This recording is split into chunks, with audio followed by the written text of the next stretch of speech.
I've always believed that the wilderness is the one place you can go to find true silence. Not just the absence of noise, but a deep, profound quiet that settles in your bones. I'm an experienced hiker. I've spent weeks at a time in the backcountry with nothing but a pack and a map. It's where I feel most like myself. So when I had a chance to take a week off work, I decided to tackle a trail I've been dreaming about for years. A 50-mile loop through a remote national forest, known for its rugged beauty and its isolation. The first 2 days were exactly what I had hoped for. The trail was a thin ribbon of dirt winding through enormous, ancient trees.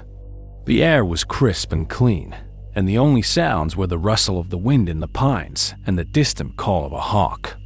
I felt the stress of my city life melting away with every step. I made camp each night by a clear, running stream, cooked my simple meal over a small stove, and watched the stars come out. It was perfect. It was on the morning of the third day that I saw the first one. I was hiking through a particularly dense section of forest when I noticed something odd just off the trail. It was a small bundle of twigs, tied together with a piece of bright red yarn. It was hanging from the low branch of a fir tree. I stopped and looked at it. It was clearly man-made, but it didn't look like anything the Park Service would use. I figured it was just something a previous hiker had left behind, a quirky little piece of trail art. I smiled, took a picture of it, and kept walking. About an hour later, I saw another one. This one was a small, crudely carved wooden figure. It was about the size of my hand and looked like a stick figure of a person. It was propped up against a large, mossy rock right on the edge of the trail. This one felt a little stranger. It was more deliberate than the bundle of twigs. Still, I didn't think too much of it. I just assumed there was a hiker with a strange hobby who had passed through recently. But then I saw a third and a fourth. They started appearing more frequently. Sometimes it was the twigs with the red yarn. Sometimes it was the little wooden figures. They were becoming a regular part of the trail. The weird thing was, they started to appear in places that seemed to be pointing away from the main path. I'd come to a fork in the trail, and the official weathered park sign would point one way, but 100 feet down the other, less traveled path, I'd see a flash of red yarn with the shape of a wooden man. It felt like they were trying to lead me somewhere. I ignored them, of course. The number one rule of hiking is to always stay on the marked trail. But I couldn't shake a growing sense of unease. It felt like I was no longer alone. The forest, which had felt so peaceful and welcoming just the day before, now felt watchful. The silence felt heavy, like it was hiding something. That night, I made camp in a small clearing. As I was setting up my tent, I got the most intense feeling that someone was watching me from the trees. I kept spinning around, my heart pounding, scanning the deep shadows between the pines. I saw nothing. I told myself I was just letting my imagination get the better of me. But the feeling was so strong that I barely slept. I lay in my sleeping bag for hours, listening to every snap of a twig, every rustle of leaves, convinced that someone was standing just outside the thin nylon wall of my tent. The next morning, I was tired and on edge.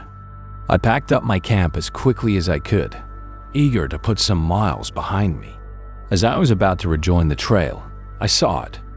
Propped against the base of a tree, right at the edge of my campsite, was another one of the carved wooden figures. But this one was different. It wasn't just a stick figure. This one was a carving of a small dome-shaped tent. My tent. My blood ran cold. This wasn't a coincidence. This wasn't some random hiker's art project. Someone had been here. They had watched me set up my camp last night. They had seen my tent, and they had carved a little replica of it and left it for me to find. This was a message. I didn't know what to do. I was in the middle of a 50-mile loop, at least a 2-day hike from my car in either direction. There was no cell service. I was completely on my own. My fear started to turn into a cold, sharp paranoia. I started walking much faster now, my head on a swivel, constantly looking over my shoulder. Every shadow looked like a person. Every gust of wind sounded like a whisper. The trail markers were everywhere now. The official park markers, the small, reassuring signs nailed to trees, were becoming harder and harder to find. It was like the forest was swallowing them up. But the red yarn and the little wooden man were more frequent than ever, and they were all trying to lead me off the main trail, down small, overgrown paths that disappeared into the dark woods. By the afternoon of the 4th day, I was hopelessly lost. The official trail had vanished completely. I had been trying to navigate with my compass, but the forest was so thick and the terrain so rugged that I was just going in circles. I was exhausted, scared, and running low on water. I had a choice. I could either try to bushwhack my way in what I hoped was the right direction, or I could follow the creepy trail markers. As much as I didn't want to, the markers were a path. Someone had made them. They had to lead somewhere. With a feeling of dread, I turned down one of the small paths, following a bundle of red yarn into the unknown. The path was difficult, barely a trail at all. But the markers were consistent, appearing every 100 feet or so, leading me deeper and deeper into a part of the forest that felt ancient and untouched. As the sun began to set, the trail opened up into a small, dark clearing. And in the center of the clearing was a small, dilapidated cabin. It was an old hunter's cabin, made of dark, rotting logs. The windows were boarded up, and the roof was sagging. It looked like it hadn't been used in 50 years. But there was a thin wisp of smoke curling from its stone chimney. My fear was now battling with a desperate sense of relief. Maybe this was just a misunderstanding. Maybe it was just some old hermit who lived out here, a strange but harmless person who liked to decorate the forest. I walked slowly towards the cabin, my heart pounding. I called out, "Hello? Is anyone there?" There was no answer. The door to the cabin was slightly ajar. I pushed it open. The inside was one small, dark room. It was empty, except for a stone fireplace with a few dying embers and a small, rough wooden table in the center. But it was the walls that made me stop breathing. Every inch of the cabin's walls was covered in the small, carved wooden figures. There were hundreds of them, maybe thousands. They were nailed to the walls, stacked on shelves, hanging from the rafters. It was an obsession. This wasn't a home. It was a shrine. Then my eyes fell on the table. In the center of the table, there was a single, freshly carved figure. It was a little wooden man, wearing a backpack. His head was tilted up, and his mouth was carved open in a silent scream of terror. I finally understood. The trail markers weren't a path to guide someone. They were a net, a trap. And I had walked right into it. This place wasn't a home. It was a collection. And the man who lived here collected hikers? I heard a floorboard creak on the porch behind me. I spun around, my body rigid with terror. A tall, dark shape filled the doorway, blocking out the last of the evening light. I couldn't see his face, but I knew he was smiling. The story ends there for me, in that dark cabin, because I never made it out. But I know that somewhere, deep in those woods, there's a new wooden figure hanging on a wall. A figure of a man with a backpack, his mouth open in a scream that no one will ever hear. Don't forget to subscribe and like the video. Every summer, my 3 best friends and I go on a camping trip. It's a tradition we started in high school. We always try to find a place that's as remote and as beautiful as possible. This particular year, we found what looked like the perfect spot on a map, a small, high-altitude lake tucked away deep in a national forest. The online forums said it was a difficult hike to get to, which was perfect for us. It meant we would likely have the whole place to ourselves. The hike was just as tough as promised. It was a steep 8-mile climb, and by the time we reached the lake, we were exhausted but amazed. The place was stunning. The lake was a perfect circle of the darkest blue water I've ever seen, surrounded on all sides by a thick wall of pine trees and jagged, gray mountain peaks. The air was thin and cold, and there was an incredible, almost unnatural silence. There were no birds chirping, no squirrels chattering. The water was like a sheet of black glass, without a single ripple. It was beautiful, but it was also deeply eerie. We set up our tents in a small clearing near the shore. As the sun went down, the silence seemed to grow even deeper. We built a campfire, and the crackling of the flames felt like an intrusion. We talked in low voices, almost whispers, as if we were afraid to disturb the quiet of the place. We all felt it, a strange, heavy stillness that we couldn't quite explain. We went to bed early, tired from the long hike. Sometime in the middle of the night, I was woken up by a sound. It was faint at first, and I thought I was dreaming. It was a low, melodic humming, almost like a woman singing a lullaby, but without any words. It was the most beautiful and haunting sound I had ever heard. I sat up in my sleeping bag and listened. It wasn't coming from the forest. It seemed to be coming from the lake itself, right from the center of that dark, still water. I unzipped my tent and looked out. My friend Mark was already outside, standing by the shore, staring out at the lake. "Do you hear that?" he whispered as I walked up next to him. I nodded. The sound was a little louder now, a clear, pure note that seemed to vibrate in the cold night air. It was hypnotic. We stood there for a long time, just listening, until the sound slowly faded away. We went back to our tents, but I couldn't shake a feeling of deep unease. The next day, Mark was quiet. He didn't want to go for a hike or fish. He just sat by the edge of the lake, staring out at the water. He seemed completely captivated by it. We tried to talk to him, but his answers were short and distracted. We were all a little weirded out by his behavior and by the memory of the strange sound from the night before. We tried to rationalize it. Maybe it was the wind blowing over a rock formation in a strange way, or some other natural phenomenon. But none of us really believed it. That night, we were all nervous. We sat by the fire, but no one really felt like talking. We were all just waiting. And sure enough, just after midnight, the sound started again. This time, it was louder, more insistent. It was still beautiful, but now there was an undertone to it, something that felt like a command. It felt like it was calling to us. I remember feeling a strange pull, a desire to walk towards the water. I had to physically shake my head to clear the feeling. I looked over at my other friends, and they looked just as dazed and confused as I felt. But Mark's face was different. He had a look of pure bliss on his face. He stood up and started walking slowly towards the shore, like a sleepwalker. "Mark, what are you doing?" my friend Jess called out. He didn't answer. He just kept walking. My other friend Ben and I ran and grabbed his arms.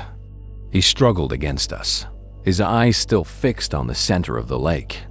"I have to go," he said, his voice sounding distant and strange. "She's waiting." We practically had to drag him back to his tent and force him to get inside.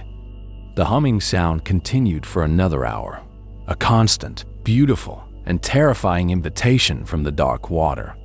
Eventually, it faded, and an exhausted, tense silence fell over the campsite once more. We all agreed that we were leaving at first light. This place was not safe. We didn't sleep for the rest of the night. We just sat in our tents listening. In the morning, as the first gray light of dawn filtered through the trees, we started packing up our camp. Ben went to wake up Mark. A moment later, he came running back, his face pale with panic. "He's gone," he said. "Mark is gone." We rushed to Mark's tent. His sleeping bag was empty. His hiking boots were gone. We ran down to the shore, calling his name. The lake was perfectly still, a mirror reflecting the gray sky. There was no sign of him. But then Jess pointed to the water. In the very center of the lake, a series of small, faint ripples were slowly spreading outwards, disturbing the glassy surface. It was the only part of the lake that was moving. We were completely terrified. We knew we had to get help. We finished packing our gear in a frantic rush. As I was taking down Mark's tent, I saw his phone lying in the grass. I picked it up. The screen was on, and it was open to the video camera. The last video he had taken was still on the screen, ready to be played. My hand shaking, I pressed the play button. The video was dark, lit only by the faint light of the moon. It was filmed from the shoreline, looking out at the black water. In the background, we could hear the humming sound, loud and hypnotically clear. The camera was shaky, as if he was walking. The video went on for about a minute, just a dark, shaky view of the lake. Then, something changed. A faint pale shape appeared just under the surface of the water. It was long and white, and it was moving slowly, gracefully, back and forth. It wasn't a fish. It wasn't an animal. It looked almost human. As we watched, mesmerized and horrified, the camera suddenly tilted downwards, as if he had dropped it. The last few seconds of the video were just a blurry view of the rocks on the shore. And then we heard it. The sound of a heavy splash, followed by complete silence. The video ended. We didn't say a word. We just looked at each other, our faces filled with the same horrible understanding. The sound from the lake wasn't just a sound. It was a lure, and it had worked. We grabbed our packs and we ran. We ran the entire 8 miles back down that mountain, not once stopping, not once looking back at the beautiful, silent, and hungry lake we had left behind. Don't forget to subscribe and like the video. Hunting was more than just a sport in my family. It was a tradition. My grandfather taught my father, and my father taught me. When my own son, Liam, turned 14, I knew it was time to take him on his first real hunting trip. I wanted to take him to the same place my dad had always taken me. A deep, quiet stretch of state forest, miles away from any roads or towns. And I wanted him to experience the heart of our family's tradition. The old deer stand my grandfather had built with his own 2 hands over 40 years ago. It was a solid structure, built high up in the branches of a massive oak tree, overlooking a small clearing. It was more like a small wooden treehouse than a simple stand. Getting to it was a long hike, and when we finally saw it through the trees, a wave of nostalgia washed over me. It looked exactly the same as it did when I was a boy. We spent the first day in the stand, from before sunrise until dusk. We sat in silence, watching the clearing, but we didn't see a single deer. It was a little disappointing, but I told Liam that's why they call it hunting, not getting. That night, we made camp about a 1/4 mile away from the stand, near a small creek. As we were sitting by the fire, we started to hear noises in the woods around us. It wasn't the usual sound of small animals. It was the sound of something heavy, moving slowly, cracking branches as it walked. It sounded like it was circling our camp, always staying just out of sight in the darkness.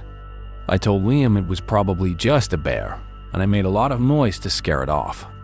But in truth, it didn't sound like a bear. The footsteps were too slow, too deliberate. The next morning, we woke up early and hiked back to the deer stand. As I climbed the sturdy wooden ladder, I noticed something was wrong. There was a strange, musky smell in the air, like a wet animal, but stronger and more unpleasant. When I pulled myself up onto the platform, my heart sank. The stand was different. There were long, deep scratch marks gouged into the wooden floor, marks that definitely hadn't been there the day before. And in the far corner, there was a small, neat pile of animal bones. They looked like they belonged to a rabbit or a squirrel, and they had been picked completely clean. I tried to hide my concern from Liam. I told him a mountain lion must have come to investigate the stand during the night. But I knew that was unlikely. A mountain lion wouldn't have left such a neat pile of bones, and it didn't explain the smell. A deep primal sense of unease started to creep in. It felt like we were intruding on someone else's territory. We decided to stay for one more day. I was stubborn, and I didn't want Liam's first hunting trip to be a bust. We sat in the stand all day, but the woods were eerily quiet. We didn't see a single animal, not even a bird. It felt like the entire forest was holding its breath. As dusk began to settle, casting long, dark shadows across the clearing, we were getting ready to pack it in for the day. We were sitting there in complete silence when we heard a new sound. It was the sound of something climbing the ladder to our stand. My blood turned to ice. It wasn't a person. The movements were all wrong. They were too fast, too jerky. It was a heavy sound, accompanied by a dry, scraping noise, like claws on the wooden rungs. I grabbed Liam's arm and put a finger to my lips. I pointed to my rifle and then shook my head, signaling for him not to load it. I didn't know what was coming up that ladder, but I knew that shooting it might be the worst thing we could do. We huddled together in the far corner of the stand, trying to make ourselves as small as possible. The climbing sounds got closer and closer until they were right below us. Then, with a final heavy scrape, a shape pulled itself up over the edge of the platform. It wasn't a bear, and it wasn't a mountain lion. It was hunched over, its back to us, and it was covered in thick, dark, matted fur. It moved with a strange, unnatural, jointed motion, like its limbs were bending in ways they shouldn't. It was bigger than a man. It crept onto the platform and stood there for a moment, sniffing the air. The musky smell was overwhelming now. It didn't seem to have noticed us. It took a few steps towards the pile of bones in the corner, its claws clicking softly on the wooden floor. I held my breath, praying it would just leave. Liam was shaking beside me, his eyes wide with terror. The creature bent down and nudged the pile of bones with its snout. Then it stood up again and slowly, deliberately turned its head towards us. In the dim, fading light, I saw its face. And that's the image that is burned into my memory forever. It wasn't the face of any animal I had ever seen. The fur was thinner on its face, revealing pale, gray skin. It had a long snout like a wolf, but its eyes were small, dark, and intelligent. They were almost human, and they were staring right at us. It raised its head, and a low, guttural growl rumbled from deep within its chest. It took a slow, deliberate step towards us. We didn't scream. We didn't move. We just sat there, frozen, 2 generations of hunters who had suddenly, horribly, become the prey. The story of what happened next is one I can't tell, because the memory is a blur of panic and chaos. All I know is that we somehow scrambled out of that stand and ran for our lives, leaving behind a tradition that had been passed down for generations. We left it for the thing that now called our dear stand its home. Don't forget to subscribe for more awesome content. Like this video and let us know what you think in the comments.